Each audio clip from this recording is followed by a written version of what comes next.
नमस्कार, मैं हूं आपका दोस्त और होस्ट सुनील और आप देख रहे हैं द बम्बार्ड। आज हम चर्चा करने वाले हैं पिछले समय में घटी हुई घटनाओं की ओर।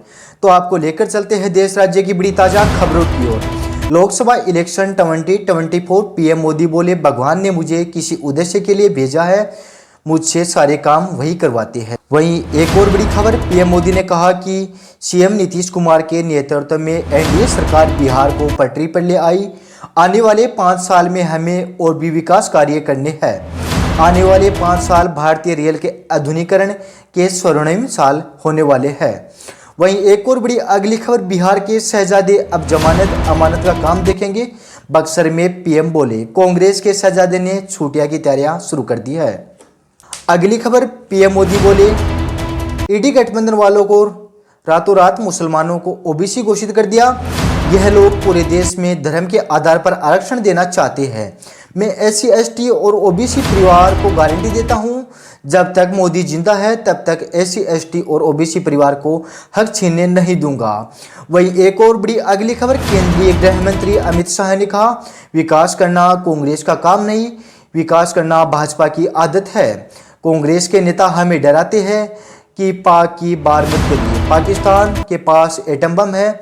मैं आज कांगड़ा की भूमि में करता हूं, राहुल बाबा हम मोदी जी की कार्यकर्ता है, एटम बम से नहीं डरते। वहीं एक और अगली खबर, लोकसभा इलेक्शन 2024 अमित शाह बोले, पीएम मोदी ने पिछले 5 फेज में 310 सीटों का आंकड़ा पार किया, राहुल 40 सीट पर सिमटे। वहीं एक और बड़ी अगली खबर, भीषण गर्मी के बीच छठे चरण का मतदान जारी। वोटिंग में बंगाल सबसे आगे, यूपी बिहार में मतदान कम।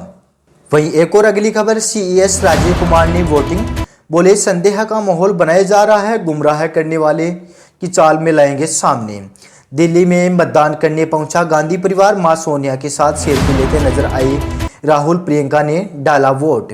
छठे चरण की वोटिंग 486 सीटों पर हुआ मतदान।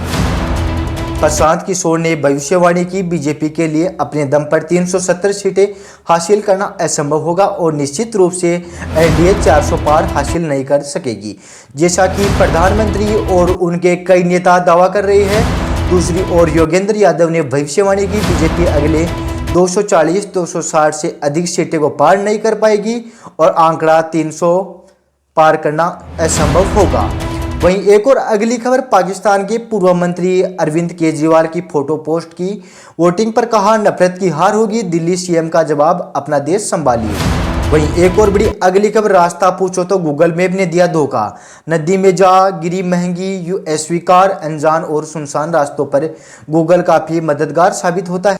हालांकि हैदराबाद के कुछ पर्यटकों की टोली को इसके बताए गए रास्ते पर चलना महंगा पड़ा गया। पुणे के बाद नागापुर में कार में 3 लोगों को कुचला, गाड़ी में जब्त हुई शराब की बोतलें, 4 गिरफ्तार। छत्तीसगढ़ में बारूद फैक्ट्री में ब्लास्ट, 1 की मौत, 10 लोग मलबे में दबे होने की आशंका। लिक्विड एक्सप्लोसिव से भरी टंकी में रिसाव। वहीं एक और बड़ी खबर आपके सामने, नौतापात शुरू होते ही प्रदेश में गर्मी तेवर और तेज चल रहे। शुक्रवार को फलोदी का तापमान 49 डिग्री के पार रहा। भीषण गर्मी की चपेट में आने में अब तक 13 लोगों की मौत हो चुकी है। मौसम विभाग में आने वाले दिनों के तापमान और बढ़ते की चेतावनी दी है। धन्यवाद दोस्तों, ये थी सुबह सुबह की बड़ी ताज़ा खबरें जिसे आपको रूबरू करवाना बहुत ज़रूरी था।